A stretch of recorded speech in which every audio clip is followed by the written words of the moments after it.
समय था। पहाड़ों से घिरे छोटे से गांव भैरवनगर में घना सन्नाटा छाया हुआ था। यह गांव वैसे तो आम गांव जैसा ही दिखता था, लेकिन हर इंसान जानता था कि गांव के किनारे स्थित काली हवेली में कोई कदम नहीं रखता। कहते थे वहां एक ऐसा दरवाजा है जो खुले तो इंसान की रूह वापस नहीं आती। आरव हर रात अपनी बहन अनाया की तस्वीर को देखकर रोता। किसी को नहीं पता था कि वो कहां गई, लेकिन गांव वाले फुसफुसाते थे कि उसे हवेली ने निकल लिया। आरव हार मानने वाला नहीं था। एक रात वह हवेली के बाहर गया। अंदर जाने ही वाला था कि मीरा ने उसे रोक लिया। आरव, तू पागल हो गया है। वहाँ से कोई वापस नहीं आता। आरव की आंखों में आंसू और गुस्सा था। अगर मेरी बहन जिंदा है तो मैं उसे हर हाल में लेकर आऊंगा। दोनों ने मशाल जलाई और हवेली के अंदर कदम रखा। दीवारों पर खून जैसे निशान थे। टूटी हुई खिड़कियों से ठंडी हवा आती थी। अचानक पीछे से दरवाजा अपने आप बंद हो गया। हवेली की सीढ़ियों पर किसी के कदमों की आवाज आई, लेकिन वहां कोई नहीं था। मीरा कांप गई, मगर आरव ने उसका हाथ पकड़ लिया। डर मत, हमें अनाया को ढूंढना है। वो दोनों हवेली के सबसे नीचे वाले कमरे में पहुंचे। वहां एक पुराना काला दरवाजा था जिस पर अजीब चिन्ह बने हुए थे। तभी अचानक पंडित राघव वहां पहुंचे। उन्होंने कांपते हुए कहा, बच्चों, यह दरवाजा सामान्य नहीं है। यह दूसरी दुनिया का रास्ता है जहां अधूरी आत्माएं कैद हैं।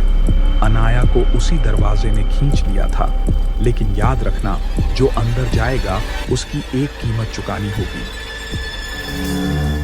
मुझे कोई भी कीमत मंजूर है, बस मेरी बहन मुझे वापस चाहिए। दरवाजा खुलते ही काला धुआं उठा और तीनों अंदर खींचे चले गए। दूसरी दुनिया में सब कुछ लाल आसमान और जले हुए पेड़ों से भरा था। वहां चीखों की गूंज सुनाई दे रही थी। अचानक अनाया दिखाई दी, लेकिन उसके शरीर पर काले निशान थे और आंखें सुर्ख थीं। वह धीरे धीरे कहने लगी, भैया, देर हो गई। मैं अब तुम्हारी बहन नहीं रही। उसके पीछे एक भयानक आकृति खड़ी थी। आधा इंसान, आधा छाया, शून्य नाम का दानव। दानव ने हंसते हुए कहा, तुम इंसान हमेशा प्यार के धोखे में आते हो। ये लड़की अब मेरी है। अगर चाहो तो अपनी जान देकर इसे बचा लो। आरव के सामने चुनाव था, अपनी बहन को दानव से आजाद कराना या खुद बच जाना। मीरा चिल्लाई।